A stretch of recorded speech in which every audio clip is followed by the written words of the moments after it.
Hi, it's me again with Corel Roll Tips and Tricks, and somebody emailed me they were having trouble. I did a video where using the four-sided polygon to make a diamond shape, but then they want to take the shape tool, and they actually told me they deleted these nodes, which is smart.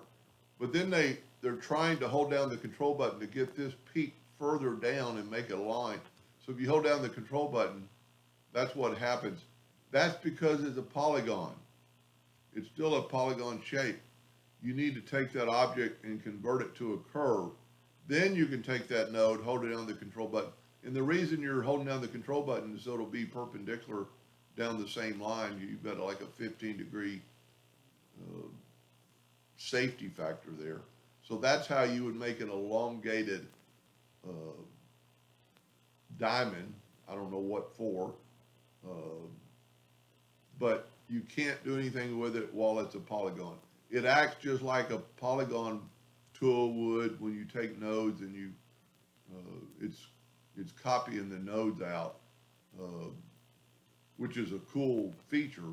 But to make that do something different, you have to convert that object. If you can look, it's a polygon with 9 nodes. Convert it to a curve, and then you can do anything you want to one node or the other. Anyway, I hope that answered his question. Thank you for watching.